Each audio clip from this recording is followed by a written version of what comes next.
event of 2023. My name is Elizabeth Szynski. I'm the Director of Programs and Impact for Scale Up Milwaukee. We are the Greater Milwaukee Committee's initiative to help companies grow. And this is one of our most beloved series that we've had for years, highlighting local founders, entrepreneurs, community and business leaders to talk about not only the impact that they have had, but the impact that they see moving forward. Today's event is generously sponsored by our friends at Insperity. So Wyatt, I'll give you a few minutes. Sounds good. Good morning, everyone. Welcome to Scale Up Milwaukee's Meet the Masters series. This morning with Mr. Cory Nettles of Generation Growth Capital. We're really excited to be here. We're excited to sponsor the event. I am Wyatt Dittburner. That's my colleague Phil Bidrow over there. We're with Insperity. We're an HR services, technology, and benefits company. We're really excited to hear from Mr. Nettles this morning and are going to learn, I'm sure, a lot from his experience and from his knowledge he's going to share. A brief note about Insperity. We partner with small and mid-sized growing companies to help them scale up and sort of meet the HR and talent challenges of today's business climate. We have two unique, comprehensive HR solutions that help small startups, small companies, mid-sized companies have a really robust HR infrastructure, technology infrastructure, and benefit strategy for their employees. This really allows entrepreneurs and young business owners to focus on the things that they do best while also having a competitive edge in attracting and retaining the right talent. We've been doing what we do for about 35 years. We've been in our Wauwatosa office for about 6 years now. And we're just really excited to keep working with Scale Up Milwaukee and support the organization whatever ways we can, support all of you in whatever ways we can. So I'll keep it brief. With that, I'll turn it over to Deshaun and Mr. Nettles. Thank you.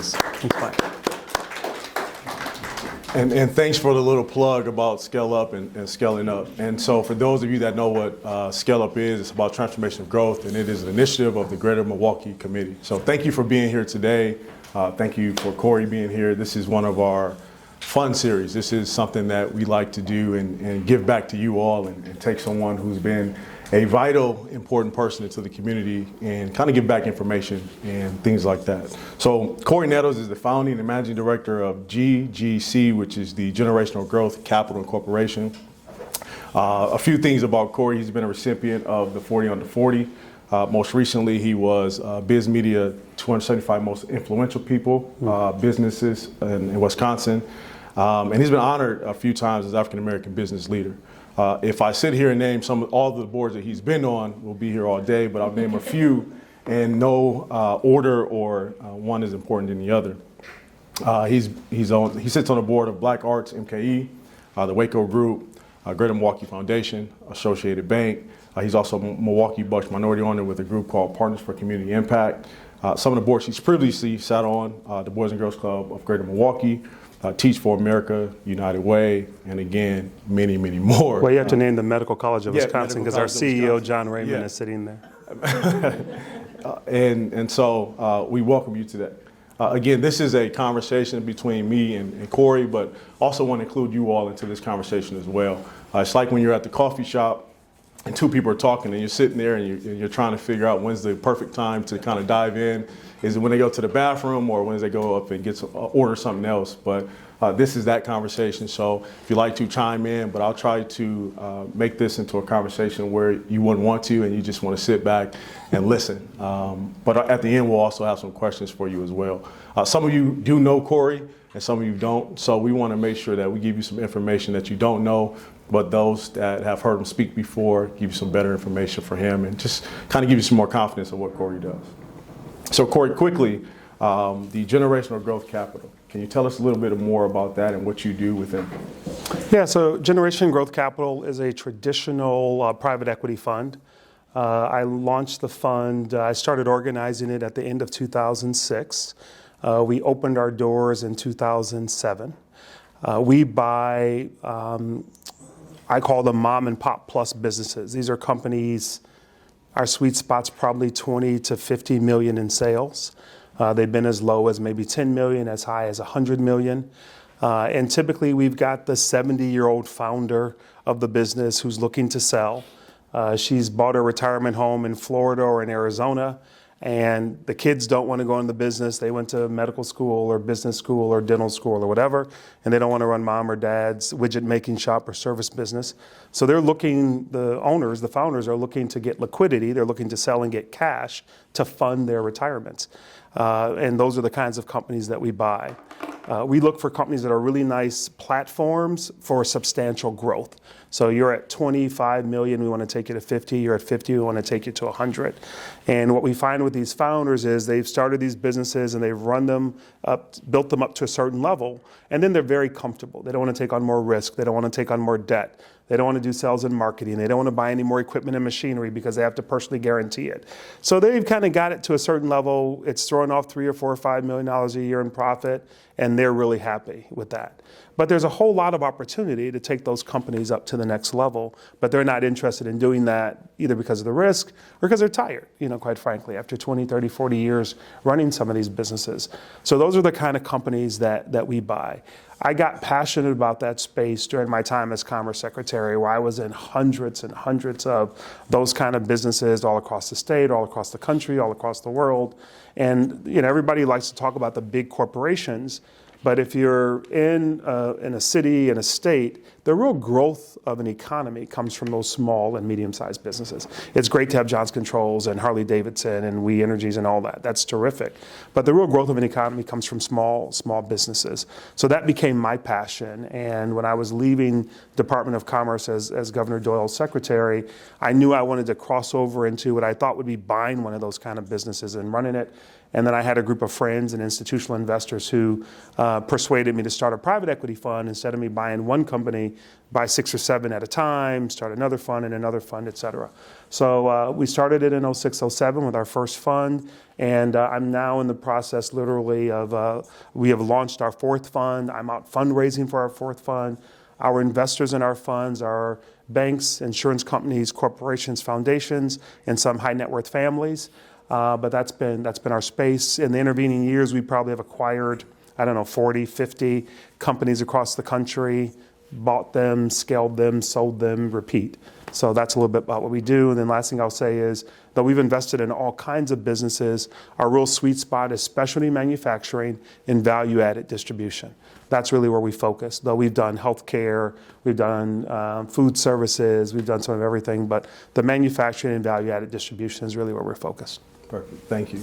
And you talk about your passion and what led you to the company now. And so the Greater Milwaukee Committee is about live, learn, work, stay, and play. And so I think you've kind of embodied that throughout your life here in Milwaukee. So you were born here in Milwaukee and raised. You go 90 minutes north to Appleton, and then you go 70, 80 minutes, depending on who's driving, west to Madison. And then, you spend some time in Africa and Europe, in Chicago, and now back to Milwaukee. Can you take us on a little bit of your journey of how you've done all those things and to come back to Milwaukee? Yeah, no, it's a great question. I was of that generation of young black boys in town where everybody said, when you graduate from high school, leave and don't ever look back. Milwaukee was not and is not a place where African Americans, particularly African American boys, have thrived. And all of my peers from high school, all my guys, they all left. They went to Morehouse, they went to Ivy Leagues, they ended up in DC, New York, Chicago, Atlanta, et cetera, but very few came back. And that was my plan too, quite frankly. And I had a high school guidance counselor. When you were a junior, you had to do this sort of college readiness thing. And one of those things included, demonstrating to your guidance counselor that you'd looked at, 3 or 4 colleges. And my guidance counselor knew I was hell-bent on leaving, and she said, well, I'm not going to punch your ticket until you look at least 3 Wisconsin schools. So to spite her, I took a Friday. You could get time off of school. And I said, okay, I'm going to hit St. Norbert, Lawrence, Ripon, check the box at the end of the day, be home in time enough for dinner, and then go to Morehouse or someplace like that.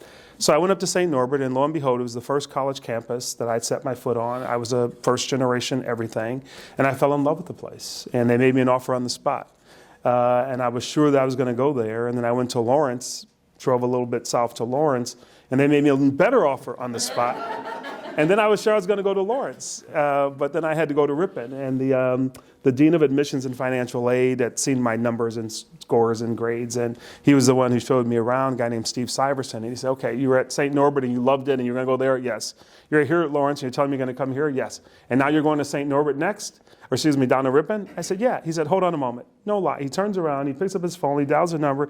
He says, Mark, this is Steve at Lawrence. Cory's not coming today. And he hung up. And it was probably a good 20 years before I would ever see Ripon's College because Steve Syverson canceled my campus tour that day. So, Lawrence was a phenomenal place for me. These small liberal arts colleges, in Wobegon, USA, there's a lot of them in the ACM. They're not for everybody, but when they work well for you, they work well. And Lawrence worked really well for me.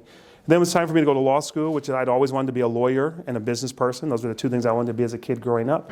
And I was looking at the Ivy Leagues, and I had a friend of the family who said, nope, you got to look at Madison. And I didn't know anything about Madison, and I wasn't planning to go. Anyway, he dragged me up to Madison one day, dumped me in the office of a professor who was a curmudgeonly old African-American guy named Jim Jones. He was a nationally renowned labor and employment lawyer, and he became really a father figure to me over the years, but he persuaded me to come to UW, which I did. So the point is I always kept wanting to leave, and something kept pulling me back. And then after my first year of law school, Quarles and Brady offered me a clerkship. Again, I had no desire to return to Milwaukee post-law. Went to Quarles, had a phenomenal experience. The firm was just terrific to me. A lot of mentorship, a lot of support. A lot of people took me under their wing. And long story short, I ended up graduating and joining Quarles full-time after that. My wife was a year behind me in law school. She's a Floridian from Gainesville, and I promised her, I said, we're going to do this Wisconsin thing for 3 years, and then we're going to D.C. And we celebrated our 25th anniversary last June, and she keeps reminding me that it's a rolling 3 years. So, so Wisconsin has been good to both my wife Michelle and me, and we've had outsized success here. Awesome. And so if someone was to ask you, how do you identify your role in Milwaukee? What would you say that is? I'm sort of a pot stirrer, troublemaker, a person who's always pushing for better, particularly for black and brown people or for socioeconomically disadvantaged people. I like to be the person to push for the uncomfortable conversation, the person who bangs on people and says we can do better. That's the role that I play, and I try to do that always constructively. I'm committed to this community. I love this community. It's been great for me and has served me very well, but it's failing way too many people. And I feel like I have a moral obligation to use whatever agency I have to try to improve the lives of those people. So whether it's in my business, whether it's on the boards that I'm on, whether it's in the political stuff that I do, the policy stuff I do, I'm always saying, how do we stir the pot from the bottom up to make the organizations better, to have greater impact? So that's how I view my role. Love it. And that is awesome. And again, glad to have you not only here in this room today, but in Wisconsin, not just Milwaukee. And so we hope your role in 3 years keeps on rolling for another long time. And I think we all say during the wintertime, we're going to leave and go somewhere warm. Well, about 9 years ago, we bought a place in San Juan, Puerto Rico. So I spend some time down there. It helps in the winters. Okay. And I guess that's an invite for me to go down there. Absolutely. You'll love the island. You'll fall in love with the place. I highly recommend it. So you talk about your journey here, Milwaukee, and just coming back, and something kept pulling you back. Is there someone in your life that kind of inspired you or was like a mentor to you that you kind of looked up to? And is there any mantra or slogan or thing that they've said to you that you kind of stick with you today that you can share with us? Yeah, it's I couldn't identify one person. There are a lot of people, and I believe that you have these people in your lives for a season. And their season might be a year, it might be 10 years, it might be a lifetime. But every one of us needs that support system, that kitchen cabinet, whatever you want to call it. And from school through college, through law school, through career, I've been blessed with just an amazing number. I call them guardian angels very often. Because as a first generation kid born to a poor teen black mom, I didn't know any of this stuff. We didn't have a clue. But there are a bunch of these guardian angels who just sort of pulled me forward and said, do this. And I didn't know what that meant, but I trusted these guardian angels and I did what they said. So I tell people, I have a lot of people come up to me now. You're black, I'm black, will you be my mentor? Or you're a black man, I'm a black man, will you be my mentor? And I say, yes, there's a place for that. But I have got black guys, black women, Jewish guys, old white guys, white women. You need to have a diversity of people who are around you, who are supporting you. And I just have had some amazing folks. And I've tried to learn as much as I can from each of them along the way. I've probably taken most of the advice that I've been given. You always have to chart your own course, and everyone's got a whole bunch of ideas and hopes and aspirations for you, particularly when people are really invested in you and your success. And you got to figure out whether that makes sense for you. So I've had a diversity of people who at every stage of my personal and professional growth have really leaned in. The most important value is, they have the tough, honest, hard conversations with me about opportunities for me to get better and to get stronger, and not just all the things I'm supposedly good at. And those folks have been invaluable, and I've tried to pay that forward by being that person to a range of people. I'll say that my greatest challenges are my millennial mentees who are challenging me and stressing me in ways that I couldn't even begin to articulate in the time we have. But so I've tried to have that kind of circle of people always around me, and to stay in touch with them at whatever cadence makes sense for that relationship. Love that. And so you're also saying that relationships are just important to you. Yeah, without doubt. Yeah. Without doubt. That's one of the things that really distresses me about social media. Everybody wants to be LinkedIn and Facebook buddies and all this stuff, and I'm not really a social media person. But what it's done, it has allowed people to substitute connections for relationships, and they're not the same thing. And folks will say, I was looking on one of my millennial mentees' Instagram page this morning, and she's got 852 followers or something like that. Those are not relationships, right? And people confuse the two. And, I go to an event and everybody wants a business card and they say, oh, I have a relationship. No, you don't. You have a business card. So I think what I've tried to focus on is having intentional, purposeful, present relationships. And, my capacity, all of our capacity to really have those in a meaningful way is limited. You don't have them all at the same level, and you need to figure out with each individual what level of relationship makes sense. But everything that I've done, particularly anything that's been remotely successful, there are a bunch of relationships that made that happen. I do not believe in individual contributors. I've not singularly done anything. I really haven't. I don't say that with false modesty. And certainly you aren't going to do anything that's significant by yourself, just singularly. So those relationships are just at the core, not only of your success, but at my own personal growth and development, at my own emotional, mental, spiritual sanity. Right? I was talking to two African-American women last night over dinner who I mentor through one of my corporate boards. And they were talking about a young African-American man in the organization who doesn't really have any relationships. And he hasn't appreciated the value of that. And he's very closed off. And they were saying, you should spend some time with him. I said, well, if he reaches out, I will. But it saddened me that in his isolation, in his being closed off, he was just missing out on opportunities for his own personal and professional growth and development. So I can't underscore enough the importance of relationships, and certainly as it relates to businesses and growing your organizations, I feel very strongly you cannot grow a successful business without a variety of really critical relationships around you to help you be successful. I love that. Thanks for sharing that. And you talk about relationships and the young man to reach out to you, and then you talk about all the things that you're involved in. How do you determine the people around you, the projects, the businesses, the boards you are on? Like, how do you determine which one is kind of best for you, right? And then the power of yes and the power of no. Yeah, that's been probably my hardest learned lesson. So on board service, I literally have served on 36 boards in this community. My wife took a very different approach. Michelle was, she'll do two, maybe a third one. And her thing was to be a mile, an inch wide and a mile deep. I was just the opposite. I was a mile wide and an inch deep in some places. And both of those approaches have things to commend it, but you have to decide.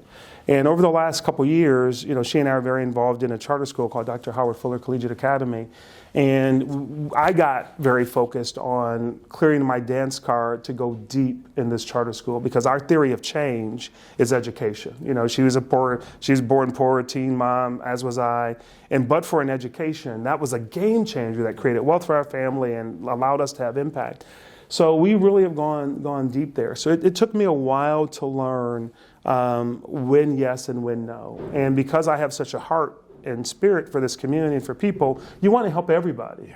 And we just have limitations and capacity constraints in terms of our ability to really be impactful. So I have increasingly gotten more selective, for lack of a better term. As a person of faith, I believe in discernment. And I've tried to discern what are those things that God would have me do, and what are those things where I really need to step away from. And sometimes the best help I can give you, I had someone reach out to me a couple weeks ago, and they really wanted my help with something. I said, I can't help you with that, but I know a much better resource for you, and you happen to not know him, so let me connect you to this person who was literally a better resource. It wasn't me passing the buck. It was certainly giving me some leverage, right, because my capacity is limited, but he actually was a better resource. So even if I'm saying no, I'm still trying to say no, but I can't, no, I cannot, but here's a resource that can really help you along your way. So it's taken a while, for me to sort of get better at that. I won't say that I've mastered the art of no and yes, but I would like to think I've gotten a little better at it. That's awesome. And I think a lot of us, we miss that, or we don't get it until later. And a lot of it is through experiences. Because a lot of our business owners and soon-to-be business owners, they want to take on a lot of opportunities, and they don't want to say no, or they do say yes to everything because of the fear of missing out. And so I think that's important. And that's hard, and I get that. As a person in business, I've started several businesses now, and not every opportunity is a good one. And if you use up your capacity on opportunities that aren't good, when the really good opportunity does come along, you don't have the capacity, financial, mental, emotional, whatever. You don't have the capacity to take advantage of it. So you have to resist this temptation, this anxiety about having to be everywhere, because you shouldn't be everywhere. There's some places where you just shouldn't be. Paul Purcell, who's the late CEO of R.W. Baird, was a friend and mentor to me, and he taught me several lessons. But I can, to this day, hear Paul say, "Focus, focus, focus, focus, focus," and that was Paul's mantra. And he really believes strongly that the more focused you are about what you do, the more successful, the more impactful you can be. So you have to resist the temptation to get drawn into everything and say, "What are those 2 or 3 things I need to focus on?" and let me sort of stick to my knitting in that space. That's awesome. And you talk about focus and learning, and then you brought up the school, right, and education, and you said education a few times here today. How important is education to you? Because between you and your wife, you've raised or donated a substantial amount of money to education. How important is education to you and education to the city of Milwaukee? It's critical. All of the racial and economic disparities that exist in this community, almost all, I trace back to education gaps. And, I 20 years ago, I'll never forget seeing a chart in the New York Times that's so intuitive, but they just had plotted it. And what it showed was educational attainment and income. And you could just almost chart it. It was completely correlated. So when I see, poor Black and brown families in the community, particularly a lot of first generationers, you asked me earlier, did I play ball? No, I never played basketball. I couldn't sing, I couldn't dance. So those were not going to be my ways out. I bought a lottery ticket yesterday. I have a syndicate of friends across the country that will all buy lottery tickets. No one's called me, so I don't know. I don't think I won. So if you don't have those things, if you're not going to win some form of a lottery through sports or singing or music, then education is really, really super predictable. And so much of what we're trying to do for Black and brown kids in particular is to make sure that they get the best quality education they can, because that will be a game changer for them and for their families. And this is how we start to break generational cycles of poverty and social dislocation, is just really through education. So, my wife and I have lived that story when we go into our high school and we're looking in the faces of those mostly African American kids who are first generationers, who are in multi-generational poverty. We know that our best chance of changing their lives is to make sure they get as good an education as they can get, and as much of that as they can get. So it is our theory of change. We invest in arts and culture. We have a few things, but education is, call it the 80-20 rule. It is where we're putting, certainly 80+% of our resources, because we just believe so deeply in the power of that, and we've experienced it. That's our biographical differentiation. So we're all in on that. Love it. And to that, I think it goes back to your childhood, right? When you talked about, or high school, when you talked about having to apply for 3 universities. You've took that into the new school where they have to apply to 4 schools upon graduation. correct? Yeah, and in our high school for the last 11 straight years, 100% of our graduating seniors have been accepted in college. 100%. And we're very proud. We're very proud of that. And now, as Dr. Fuller would say, getting accepted is not the same as going, and going is not the same as graduating. So we're above the national average in graduations, but it's still pathetic. In terms of college graduations, nationally it's in the very low teens. We're in the high teens. Whoop-de-doo. But to get them accepted, is huge. And our kids are going everywhere from Marquette to Madison to MATC to the Marine Corps and everything in between. And what we want to do is to make sure that they have options and they have choice. They all come in. We're college to career, and all of our messaging and all of our signifying, and then programmatically our partnerships, the curriculum. It's something that is the focus of what we're doing, and we feel good about where we are. We've got 330 kids. We're through this capital campaign going to go from 330 to 500. We're going to launch a 6, 7, and 8 middle school. That'll be another 350, so it'll be 850 in the next couple of years. But we got to do more, and we got to be better. We have to be better in terms of the educational outcomes that our kids are getting in our high school. We got to do better. Gotcha. And doing better with a few of us here, like how can we help with those kids and just the community education piece? Yeah, I tell people volunteer, mentor, get engaged. I mean, we just can't appreciate sitting in this room how limited the exposure is for some of these kids. And, you don't have to boil the ocean. You don't have to land a person on the moon. Just be present in the life of one of these kids. Yeah. So every one of our scholars has a mentor, personal or career oriented, and volunteer. We have folks who come in and do financial literacy seminars, for our scholars, because, a lot of them have never had a checking account or a savings account. They don't know what all of that world means. They don't know about saving. So there's a lot of ways that, whether it's at our school or some other school, just by your presence, and particularly, they need to see people. I saw them on TV. I saw lawyers and doctors and business people on TV. I didn't see them in my neighborhood. So to be in the building and to let them see you and tell your story. I'm a big believer in storytellers and sharing that biography, and I call it demystifying success. Because what happens is, they're here, they see you there, and they don't think that this is attainable. So you really have to demystify that. Well, first I did this, and then I did that, and then I did that. And then you say, okay, well, that's not really rocket science. I can do that too. So you have to, back to being present and really being transparent, and then just unpacking, how you got from point A to point Z.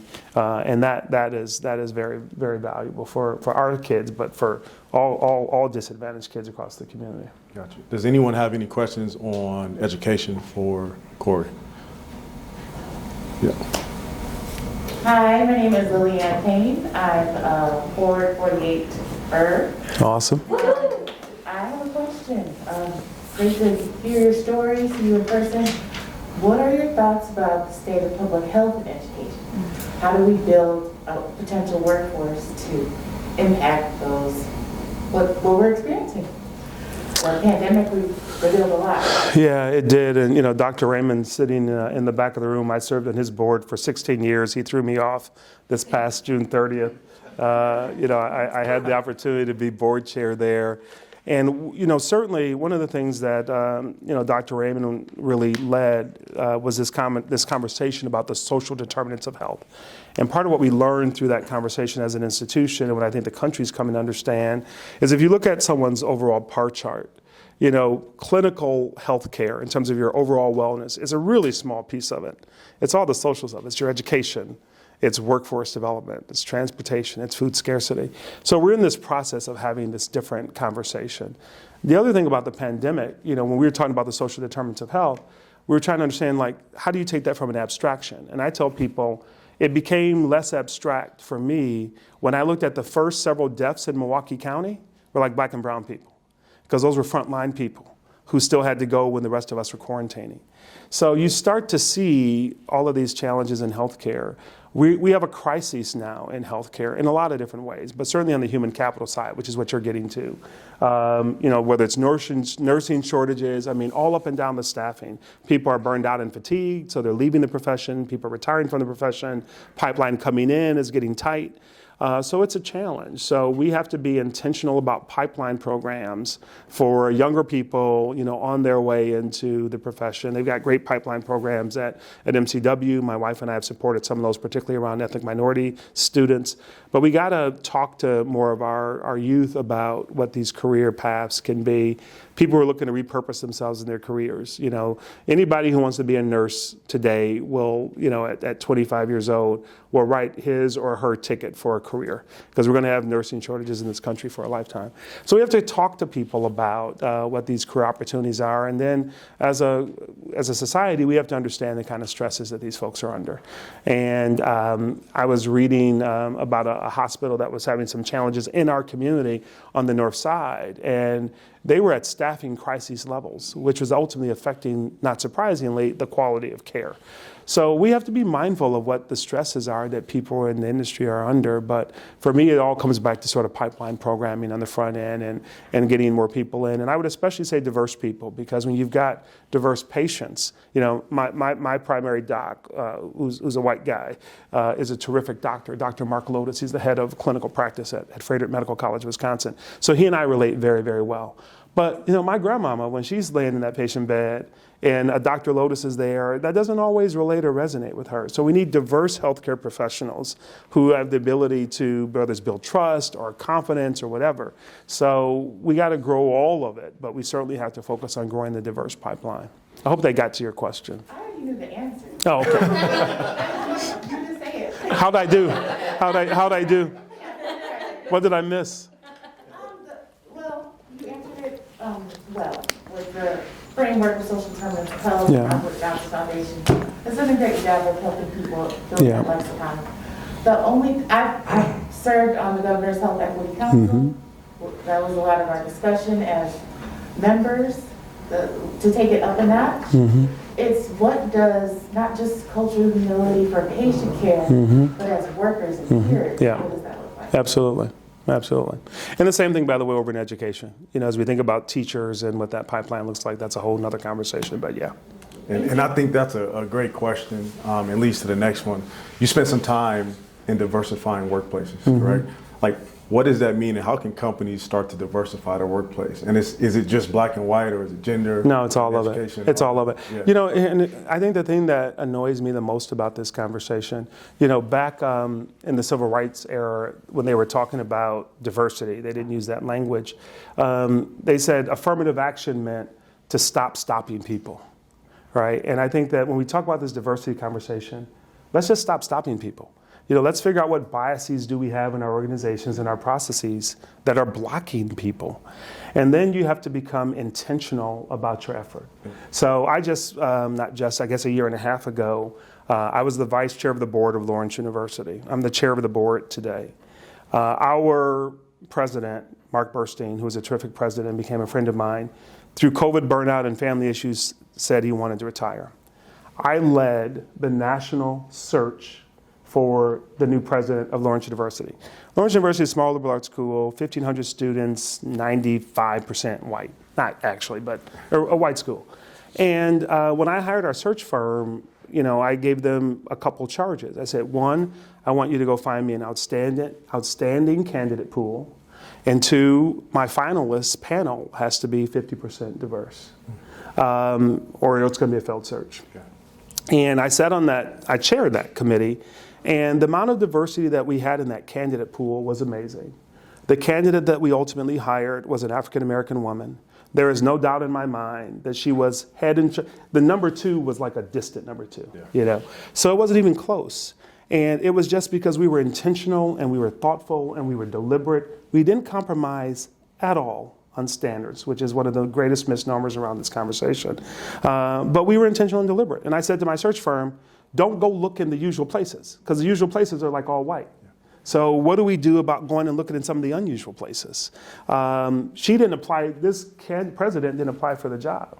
I said, there's this woman at this, go recruit her into our process. And she got into our process, and reluctantly, quite frankly, because she'd only been in her current institution for a couple years, but had already been very successful there. So we were intentional and deliberate. So for me, that diversity conversation is around stopping people, and then be really, really, really intentional about finding outstanding diverse candidates, ethnic, gender, LGBTQ, all of it, because if you're running an organization, the worst thing I want is a bunch of people who have all my same biases, because we don't have 360 visibility around challenges. So I want some people who don't see the world the way I see it, because they will see risks and challenges and opportunities that I can't see. Yeah. So I want a diversity of thinking, of views. We have political diversity in my office, which is very interesting, some of the water cooler conversations. So I mean diversity in the broadest sense of it. Yeah. Oh, perfect. Thanks for that. Yes, ma'am. I have a question about how do you view the value of education in the technical training? My name is Kanika. I've worked as an entrepreneur and in education for several years, and I hear that theme. You're saying education is part of your focus. So I've taught in MPS schools. I currently teach in trade, aesthetics or skincare at MATC, but also have business in that. So what is the value that you place on technical training? And I was wondering if there's a correlation between the companies that you have bought. Are they trade-centered? Because I saw, I've been educated in an intellectual side versus, everybody's not going to be an intellectual. So, great question. Thank you. Huge advocate of technical education. At MATC, it's one of the best technical colleges literally in the country. And, here's a dirty little secret. Not every kid graduating high school is going to Harvard. So why do we pretend like they are? And let's stop lying and setting these kids and these families up for failure. And they're not going to Madison. And they're not going to Marquette. And they're not going to UWM. Okay.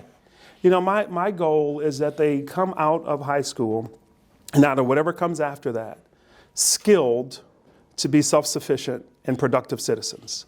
And, I have owned companies. One of the first companies that I personally owned was a construction company. Very high-end structural steel company. Our welders made $80,000, $85,000 a year before overtime. That's not bad, right? I know a lot of liberal arts kids coming out who are baristas at Starbucks making half, right? So I think we have to really get out of this sense that everybody's going to go to a traditional four-year college. That's not the right answer for everybody. Now, if that's what you want to do, God bless you, I'm 150% behind you, and I want to make sure you have the skills to do it. But it's not the right answer for everybody. My godson, who's just turned 22, I wanted him to go to Morehouse so badly, right? This was my repressed, failed, reliving my life through my son kind of deal. And that was not what he wanted to do. He wanted to go into technical trades. He wanted to get an HVAC. He wanted to go into HVAC stuff from MATC. I'm like, aces, buddy. What can we do to get you there? So I believe in that. The thing that's the challenge, and I used to have with the superintendent of MPS, and I've supported all of them. I'm very involved in private and charter. I also support the district because I believe that we need all of the ecosystem to be functioning. We used to have these really sort of racially, politically charged conversations about technical college. And I remember one of the superintendents, a couple superintendents ago, and I having a really heated argument because she didn't feel like she could champion technical college education. Because there was a time, and I was one of those kids, where you were sort of tracked and steered, right? And racially. And that's abhorrent, right? So we can't allow that. But at the same time, we have to let people fulfill and become their best selves. I went to Greendale Middle and High School. I am the handiest person in my family by far. Electrical, wood, and all that stuff. And everybody always says, why is that? Because Cory Nettles was steered to wood shop and metal shop at Greendale Middle and High School. And I'm glad to have those skills. But that's not where I ultimately wanted to go and wanted to be. I got family members who still have coffee tables with tile tops that are nicely grouted, 40 years later, whatever, 30 years later.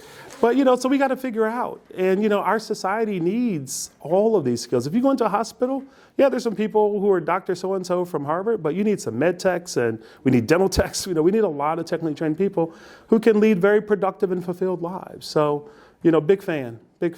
Sorry for the long answer, but big fan. No, I love that. I grew up in South Chicago Heights, and we had this thing called Saturday School. And every Saturday, you would go from like 8 to 12, and you would do some trade stuff. And you would learn how to cook. I probably burnt a few things. Yeah, I did a lot of home ec. Yeah, and taking it back a little bit in a different direction. So you are working in the corporate world, Secretary of State, Commerce. Like some of our entrepreneurs here, you kind of have this moment, right? Or this kind of just wake-up call. And we had a person sitting in your seat a few months ago named Matt Ziegler, who went through one of our accelerator programs. His came on a golf course drinking a beer with a buddy. What was your moment of like, I have to kind of work for myself, or I have to get out of this kind of corporate space and become an entrepreneur? Yeah, so, from a kid, I always knew I wanted to do two things. Again, I'm first generation, or no role models in the immediate community. I wanted to be a lawyer, and I wanted to be a business guy. And I didn't know what either of those things would mean. So I did the lawyer thing, and when I went to commerce, it was very intentional that I would use that. Because I'd practiced law. I'd practiced law at Crowell & Brady. I was very successful, one of the most productive lawyers in the firm from a billable hours perspective and all that sort of stuff. So I felt like I sort of checked all those boxes, but I was at a point then where I said, I've done this, and I'm not fulfilled anymore. And I knew I was ready to then cross over to the business side, and I knew I wanted to be an entrepreneur. So when I went to Department of Commerce as Commerce Secretary, I had the plan that would be my bridge from law to business. And while I was there, because I was a Commerce Secretary in metal making shops all across the state, I really wanted to be this entrepreneur. And as I was leaving, coming back to the private sector, I spent a lot of time looking at businesses to buy. Didn't find the right one, went and camped out at my law firm, started some companies with friends, started a manufacturing company, started a real estate development company, started an IT consulting company. But I was still looking for the right thing. And then some friends and investors persuaded me to start the private equity fund. And then I've done a lot of other business stuff. So I am very entrepreneurial. Every single day I'm looking at deals and opportunities from startups to mature companies, because it's what I love to do. It gives me energy, it gives me life. I'm a risk taker, sometimes to my wife's chagrin and frustration, consternation. But I've always wanted to do it. And when you have it, you just know. I have some friends that I've tried to take from corporate into entrepreneurial spaces, and they're not wired for it. I'll never forget about 15 years ago, I tried to take one of my best friends out of corporate and put him in a terrific entrepreneurial opportunity, and he just couldn't. The risk and up at night, and I've run up my credit cards. Some of you maybe have done that, where you're trying to make payroll and create cash, to support the business, and not everybody is wired for that. But I knew that I was. And, every single day I'm thinking about looking at, some entrepreneurial opportunity. And now within my fund and outside the fund, I'm blessed to have a variety of diverse investment opportunities. And, every day I'm saying, okay, what else is there? So last thing I did before I came over here was to send an email to a guy down in Chicago who's got a business he wants me to look at. It's every day. It's what I do. It's what gives me energy. That's awesome. And a lot of people could laugh and agree with you on some of the things that you were talking about as a business owner. Oh, God. Yeah. And that credit card thing is no joke. It's not fun. It's not fun. On the phone with my bank when I've overdrawn my account again, and they're floating me for 24, 48 hours. Yeah, I've done that. Yeah, and talking about banking, and capital, loans, grants, funding, it's all under money. Yeah. But tell us a little bit about like that relationship and banking relationships and things like that. Yeah, it's key. Back to being first generation, I didn't know anything about banking. I now sit on the board of a bank called Associated Bank. We're the largest Wisconsin-based bank. I'm actually chair of the loan committee. So I had no idea how that whole world worked as a kid growing up. But once I became an entrepreneur, I learned quickly the importance of having a banking relationship. Not a transactional place, a relationship. And having someone in a bank that you have as a partner over many, many years, who understands your business, who understands you, and who are looking at ways of supporting you. One of the important underwriting considerations for bankers is character, right? And they can't assess character if they don't have a relationship with you. If somebody's just looking at a spreadsheet and numbers on a page, and I've looked at a bunch of numbers in businesses where the numbers are really, really ugly, I want a banker who says, okay, tell me the story behind the numbers, help me understand how you're going to get from all this red to some black. And then, okay, we're willing to partner with you on getting there. So, you got to have a really good banking relationship. And then, use all of the other resources, whether it's a small business loan through SBA, women, veterans, minority, all of it. Figure out how to leverage all of these resources to support your business. Because, equity is important, and you'll have a lot of equity of your own invested, but there's a role for debt. Particularly using capital efficiently and thinking about how to grow the business, there's an important role that debt can play from a cost of capital. So you got to have key banking relationships. I probably have 3 primary ones. Obviously, Associated Bank, BMO, and U.S. Bank are my primary ones in my businesses and personal life. But we're blessed with several other really good banks in the market. So find and cultivate and go with the smaller banks, the smaller community banks, because the U.S. Bank guys making decisions out of Ohio are not going to, with all due respect to my friends at U.S. Bank, and I've been at U.S. Bank for more than 25 years. You need a small business lender who is really focused on what you're trying to do and willing to invest that time. And so find a good bank, whatever size. Find a good banking partner. Gotcha. And you talk about banking, relationships, education, and other pieces. Is there anything else that Milwaukee business owners or small business owners are they missing that we didn't get to? No, we alluded to back to relationships. If you're an entrepreneur in a business, you know how to make a good widget or a good service. You can't be a good lawyer. You can't be a good HR person. You may not be a good finance person. Build a team of people around you. Yeah. Have an official board or an informal board. I'm a recovering lawyer, from Crowell & Brady, one of the best law firms. I do not play lawyer in my business. I've now been out of law much longer than I was in it. So one of the email, I'm obviously in the office early in the morning. I sent 3 emails to my lawyers this morning. This, and that. Let them be your lawyers, right? I have accountants. I've been from McGladrey. I'm currently at Baker Tilly. I let my accountants be my accountants. So figure out who the team of people are that you need around you to really help you deal with issues and challenges that you have. Our friends from Insperity here. HR. You're not going to get better, right? So find these resources. Human capital is the most important ingredient in every organization, every business. Your ability to find, recruit, retain, manage. Not all of us have that facility, have that competence in HR. So find partners and people who can help you do that effectively. So the only thing I'd say is really to surround yourself with a really good team of people who can help you be successful so that you can focus on adding value to the business at that thing that you're really good at. Quick question. I'll open it up and then we'll come back with a little bit of fun at the end for you all. So I'm no mathematician. I can't count a little bit, but 1 + 1 = 2 to me. And you give a little smile there. Yeah. You said 1 + 1 = 3. Yeah, I'm all about leverage. Yeah, and I see a few people have wrote it down. I'm a leverage guy. Yeah, wrote it down, turned upside down, and kind of brought their phones out. Can you tell us a little bit more about that kind of formula? Yeah, part of what I'm always trying to do is to say how do we get some uptake? How do we get some operating leverage? How do we get a pickup? And whether it's investing in people, whether it's investing in processes, whether it's investing in equipment and machinery, whether it's investing in other partnerships, how do you start to move asymmetrically, towards success? And those opportunities exist in every organization of every size to do a step change, whether it's Lean Six Sigma or whether it's bringing in WMEP to, I've had a bunch of manufacturing businesses and we buy them. This machine's over here, that machine's over there, this machine's over there, and the process goes from this to that to here to there, time out, right? So having MEP come in and redesign our shop floor helps us go 1 + 1 = 3. Yeah. Same equipment, same customer base, huge pickup in efficiency, right? So you ought to always be looking for opportunities for some kind of leverage. Yeah. And whether that's in your operations, whether that's in your financial structure, if you've got debt at 8% and the bank across the street is going to take you down to 7.5%, that arbitrage around that 0.5 is huge. So that's how you you ought to always be looking for those kinds of opportunities for continuous improvement, whatever you want to call it. But I'm always thinking about how do I make 1 + 1 = 3? At least 3, sometimes a little more. But yeah, all the time. Thanks for sharing that. So we have just a little bit of time. We're going to open up for a few questions and then we're going to close out and respect your time, Cory. Sure. Go ahead. I have a question. Hi, Cory. Hello. I'm Linnea Bryce.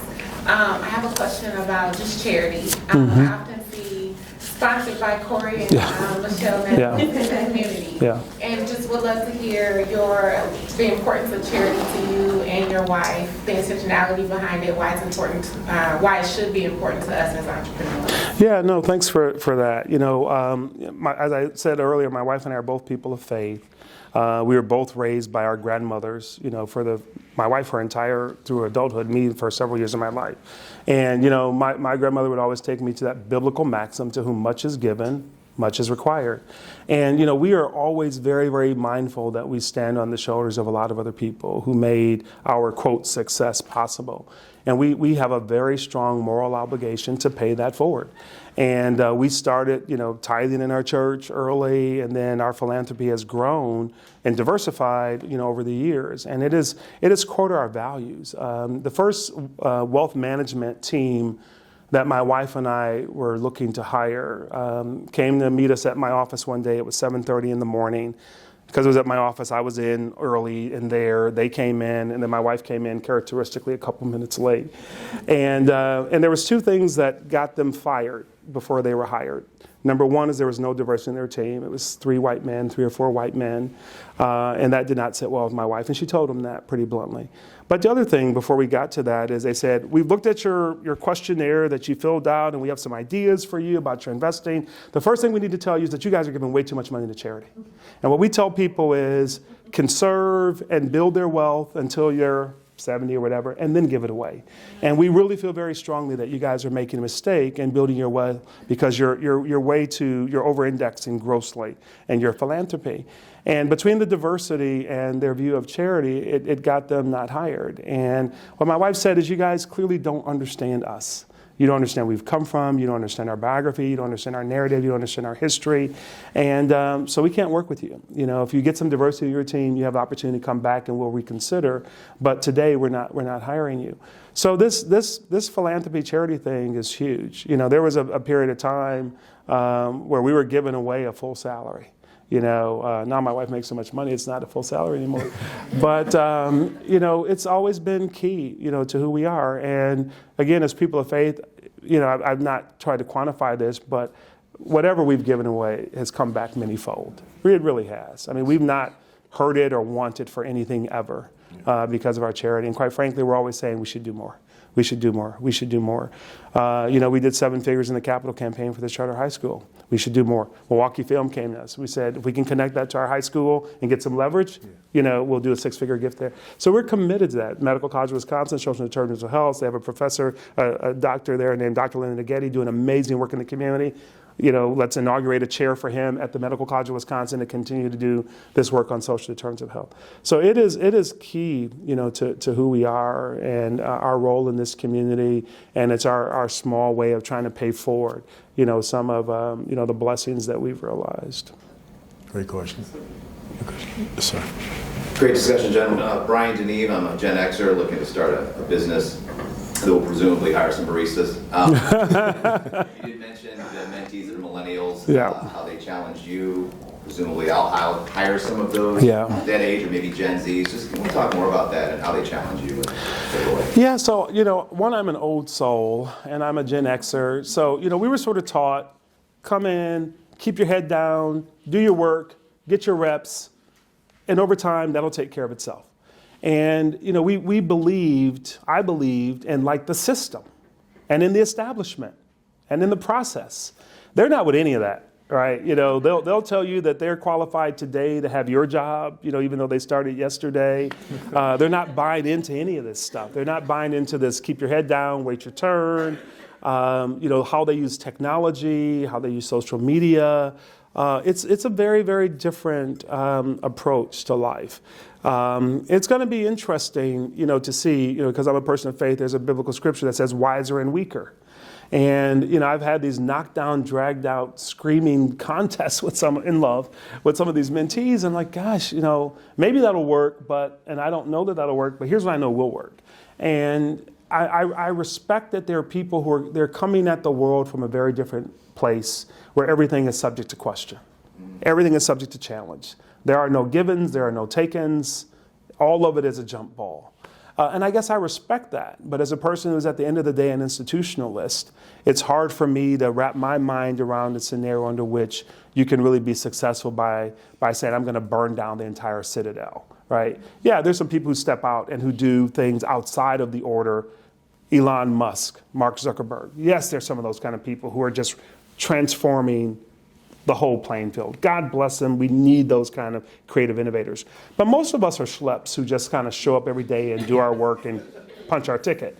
So I think my challenge is that they're just so quick to completely question and challenge and tear down. We'll see how they mature. Because they're so creative, in the back of my mind, I want to be hopeful about the impact they will make on the world as they grow and they mature.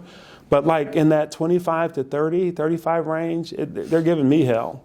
I'm trying to give a little bit of it back, but it's a challenge. You know, I've had them work for me. My sense of work ethic is very different than theirs. So now I feel like a curmudgeonly, grumpy old man. I'm turning 53 on January 22nd, so I feel like I've become that guy. Yeah. But, you know, just trying to have the conversation with them, back to relationships, I'm like, dude, like, you know, I'm a butts and seats guy, right? This whole pandemic thing is taking people. I'm like, you know, I'm having relationships with people who come in my office, who sit down, want to pick my brain, who want to talk. If I got to schedule a time for like every Wednesday at 9 a.m. to do a Zoom, okay, we can do that. But that's not where the real value and the real magic happens. I'm in a creative business at the end of the day. And I need to have this interaction and this ideation and this iterative sort of stuff. So it's getting them to kind of understand that. And that business cards and connections on LinkedIn or Facebook or Instagram are not relationships. It's all that kind of stuff that I'm struggling with. So I'm trying to respect that every group of people get to come at the world and bend the arc a different way, while at the same time trying to say, that may work, try it. Here's some other stuff that do work that you might consider, and then we'll see where they shake out. Perfect. There's a lot of questions. We'll probably take like two, and I don't want to put you on the spot. I'm I don't fine. know if I'm good. If you're staying after, Yep. and we can kind of have a little one-on-ones and Yep. little intros. But go ahead. Yeah. My name is Gerald Jackson. My brother and I, we own a construction company. I don't come from an education background, but I'm running for school board director. Oh yeah, you're one of my guys, Aisha Carr. Yes, I am. I'm in. But anyway, that's not your question. Go ahead. So for me, I don't see enough men engaged Yeah. in the schools. Yeah. So that's pretty much like one of my biggest platforms Yeah. they're doing. You alluded to earlier having the men around. Yeah.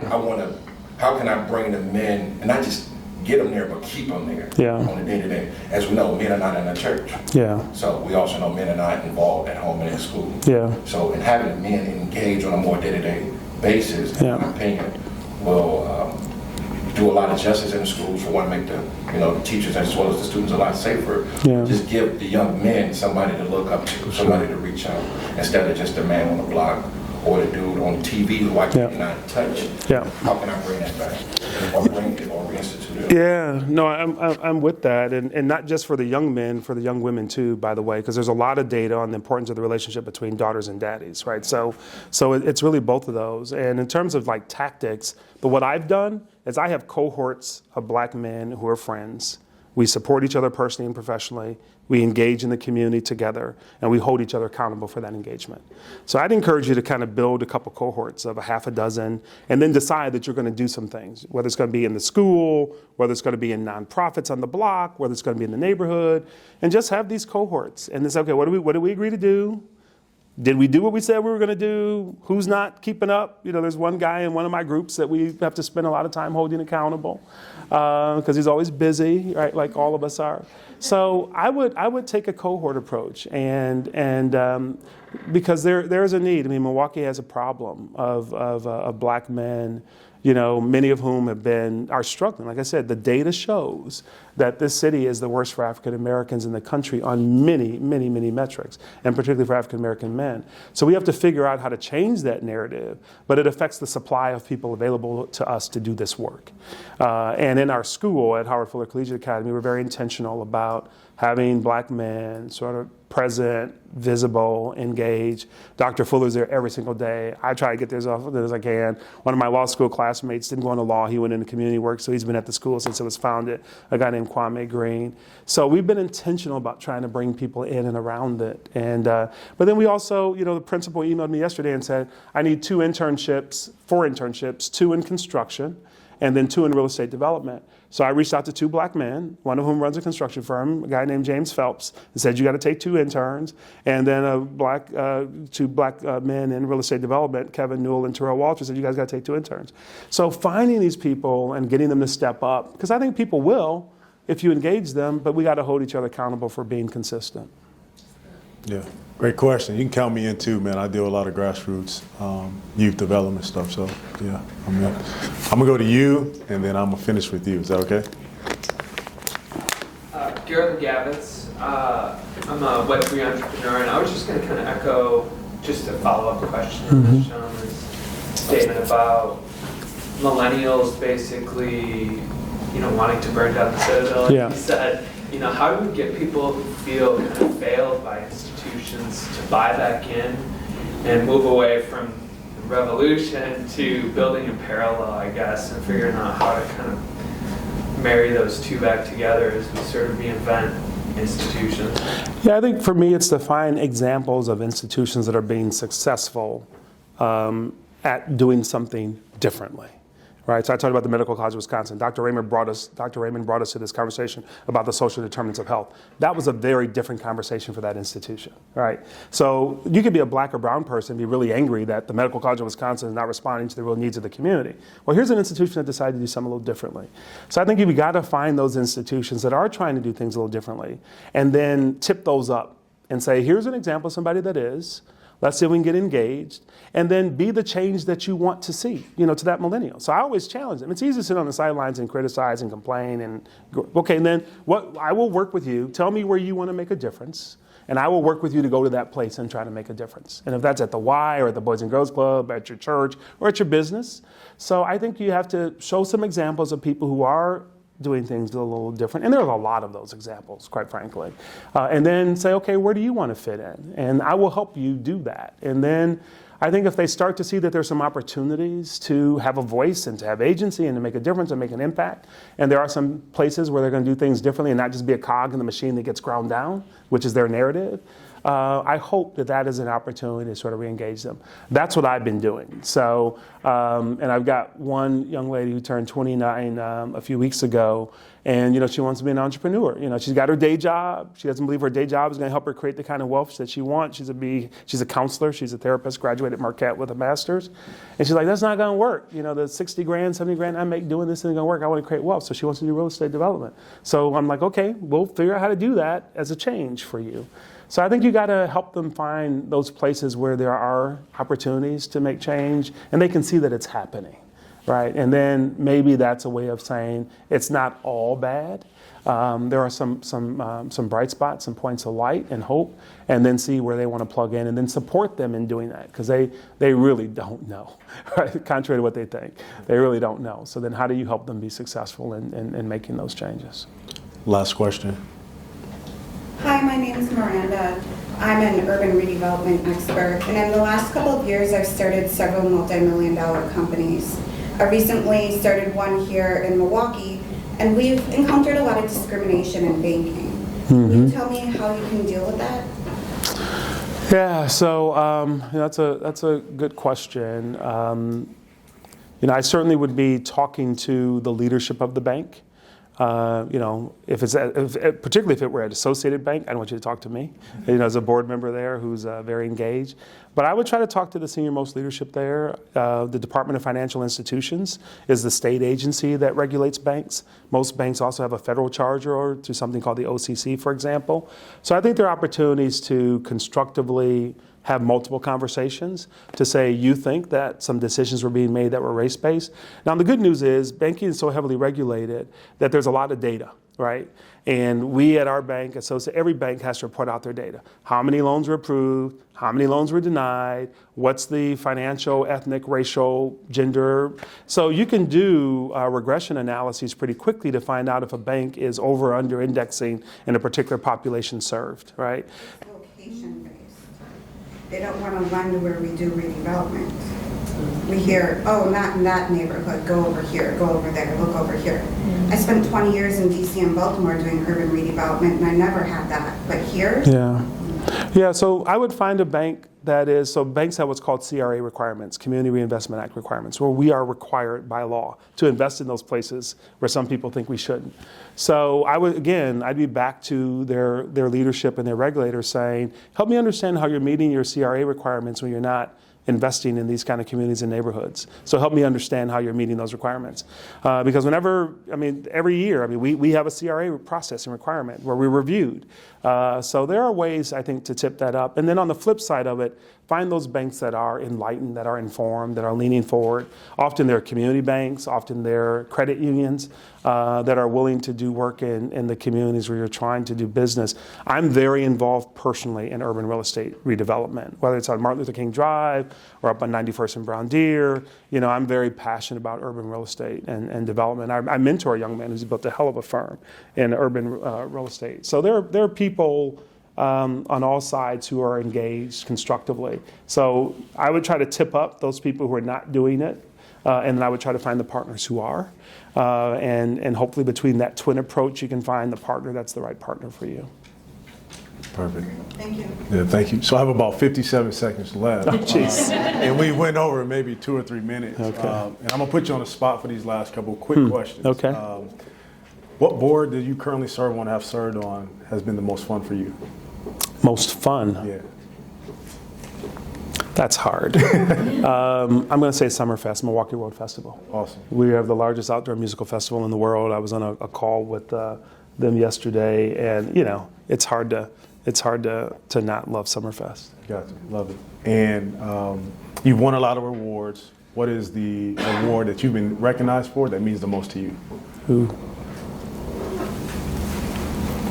I'm not an award guy. Yeah. I really am not. I don't know. I'd probably say the one award that's not known publicly is the Greatest Grandson Award from my grandmother. Now, she will deny publicly among the other grandchildren if you ask her, but she and I both know that that's the I love it. I love it. And so you spend a lot of time on different boards. Is there about 3 boards that you have not served on that you would love to serve on? Or is there 3 to 5 people that you would, kind of have a board of you guys that you would love to be on with? And it doesn't have to be anyone you know. I can't think of a board that I haven't served on that I'd like to. I'm really sort of getting out of the board game or limiting it. 3 to 5 people that I'd want to serve with, that'd be tough. Because I'm on boards with a lot of my friends who are troublemakers and rebel rousers. There's a guy named John Daniels, there's a guy named Chuck Harvey, there's a woman named Thelma Sias, there's a woman named Cecilia Gore, a guy named Greg Wesley, and we're all sort of banging on people. There's a woman named Marilyn Stanek from Baird. She and I serve on a lot of boards together. She's one of the most thoughtful people in the boardroom I've ever worked with. There's a guy named Ted Kellner who's a lot of fun on a board. It's hard. We got a bunch of great people in this community who are doing some amazing things, and I've learned a ton from them, including in the boardroom. Yeah. Well, that is our time today, Cory. This has been awesome for all of us. Yeah. Well, thank all you guys for the questions. Thank you for your time, and we know you're doing a lot. I think our next series is Cory Nettles and how does he balance all of his time. If you find the answer to that, you let me know. You have a lot going on, but you are a lot of things to a lot of people into this community. So we thank you for being here and coming back here. So thank you. No, thank you guys. Thank you guys.